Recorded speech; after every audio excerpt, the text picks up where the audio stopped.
Hi guys, in this lesson I'm going to talk about the tritone scale and how you can easily use that to get some interesting dominant seventh lines.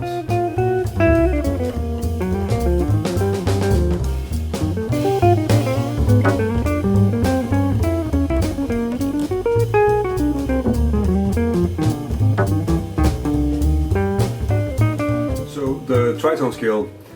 The tritone scale is a synthetic scale, so it's atonal, and like other synthetic scales, like the whole tone scale or the diminished scale or augmented scale, it's just sort of these constructions, theoretical constructions out of the chromatic scale.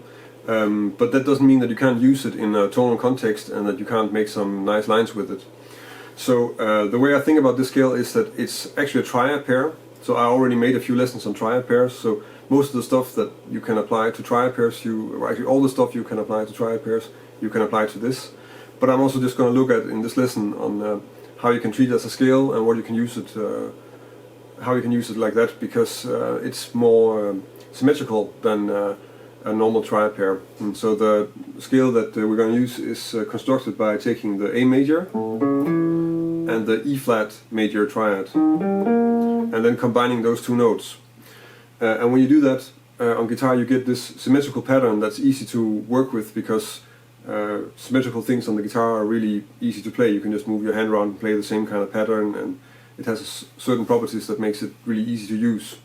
So for that, this is really handy once you start working with this. The scale, if you play it in a symmetrical way, is like this.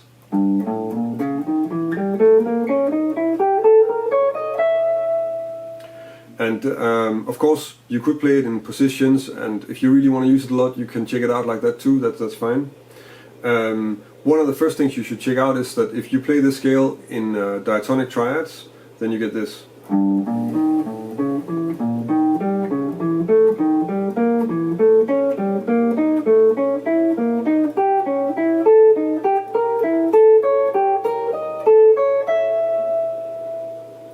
So of course the diatonic triads are in fact just the inversions of the A major and the E flat major triads moved up through the scale on the neck.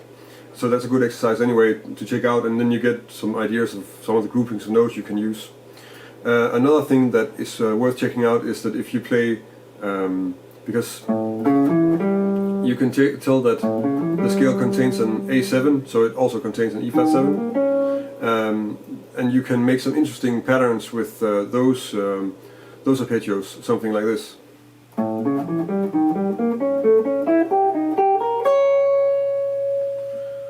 So again, that's another way of looking at the scale. We can also see that you could think of the scale as being a G or C sharp or E or B flat diminished arpeggio with two extra notes, namely the roots of the triad, so A and E flat. So you can make some interesting choices with that too. And of course that fits quite well with that being the diminished chord that's connected both to the A7 flat line and the E flat 7 flat line. Another pattern that's quite commonly used with this scale is to chain the triads together. And you'll find this used by anyone from Michael Brecker to Arch Enemy, so it's worth checking out. And you can tell it's really easy to play because it's the same kind of two-string triad fingering here. And what you use is that when you play the third and the fifth of one triad, it's encircling the root of the next one. And that way you can easily move up the fretboard. So much for the scale. That's some of the stuff that's in there. A7 and of course the two triads, their inversions, and the diminished arpeggio or chord. And let's try and look at some of the lines you can make with this. So the first example sounds like this.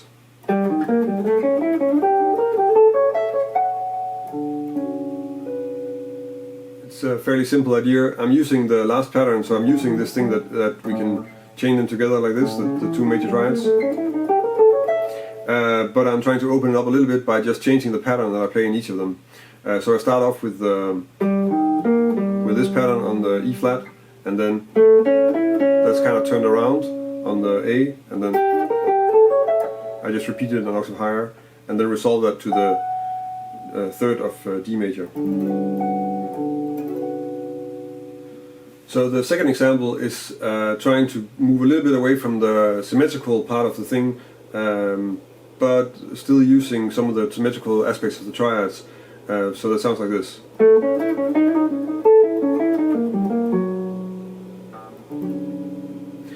So the idea is, again, it's an A7 moving to D major, and I start off with the A triad, then I'm sliding up because I want to use this trill, and that's kind of difficult to play in this position, so I move it up here so I can do this. And after that I'm moving on to two triads, so I'm doing A major triad in first inversion, and then the same from E flat, and then I'm resolving that to the third of D. The third example sounds like this.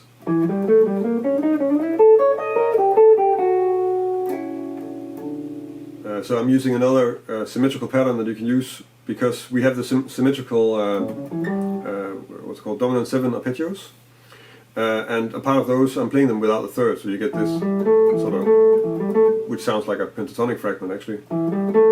So I'm playing that, so, and then moving that up flat 5, and then I'm using two triads. I'm using an A major triad, second inversion, and then a first inversion E flat, and then resolving that to the third of D major 7. So the examples that I went over in this lesson are sort of basic in the sense that this scale is a subset of a diminished scale.